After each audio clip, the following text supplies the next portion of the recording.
বুটের ডাল বা ছোলার ডাল এটা দিয়ে যে কোনো কিছু রান্না করলেই আমার খেতে বেশ ভালো লাগে। আজকে রান্না করেছি মাছ দিয়ে ছোলার ভুনা, আর এটা খেতে এত বেশি দুর্দান্ত হয়েছে যে আপনাদের সাথে রেসিপিটি শেয়ার করেই দিলাম।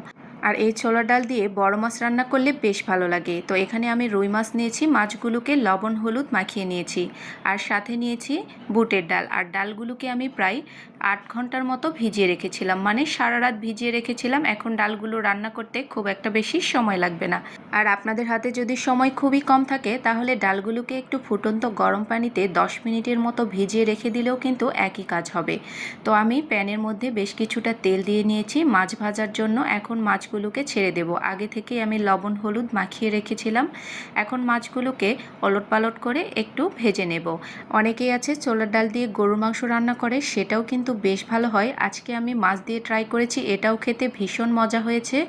এখন মাছগুলো ভাজা হয়ে গেছে, প্যান থেকে উঠিয়ে নিচ্ছি।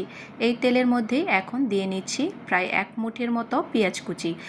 এরপর এর সাথে কিছু গোটা মশলা দিয়ে নেব, একটা দারুচিনির টুকরো আর দুটো সাদা এলাচ। চাইলে এখানে তেজপাতাও ব্যবহার করতে পারেন, তো আমি এখানে তেজপাতা ব্যবহার করিনি। এখন পেঁয়াজটাকে হালকা ব্রাউন কালার করে ভেজে নেব।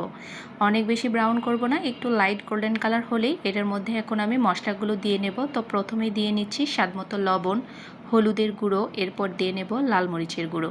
লাল মরিচের গুঁড়োর পরিমাণটা আমি এখানে বেশি দিয়েছি, আপনারা চাইলে বাড়িয়ে কমিয়ে নিতে পারেন। আদা রসুনের পেস্ট দিয়ে নিয়েছি প্রায় 1 টেবিল চামচের মতো। এখন মশলাগুলোকে কিছুক্ষণ কষিয়ে নেব। তো তার আগে এখানে সামান্য একটু গরম মশলার গুঁড়ো অ্যাড করে দিয়েছি।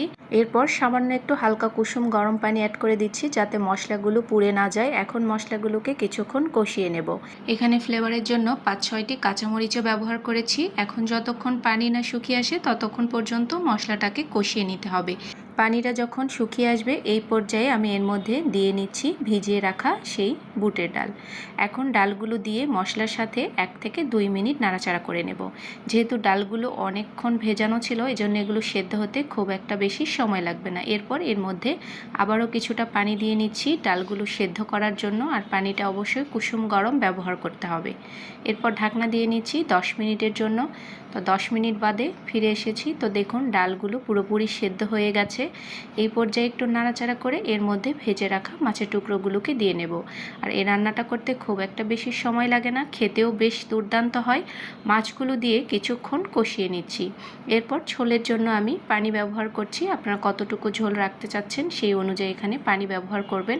তো আমি এটা অনেক বেশি ঝোল রাখবো না। এখন ঢাকনা দিয়ে নিচ্ছি। চাইলে এখানে ধনেপাতা কুচিও ব্যবহার করতে পারেন, তাহলে টেস্টটা আরও অনেক বেশি ভালো আসবে। এরপর দিয়ে নিচ্ছি বাগার। এটা অবশ্যই দেওয়ার চেষ্টা করবেন। আমি পেঁয়াজ, শুকনো মরিচ আর একটু তেল দিয়ে বাগারটাকে তৈরি করেছি।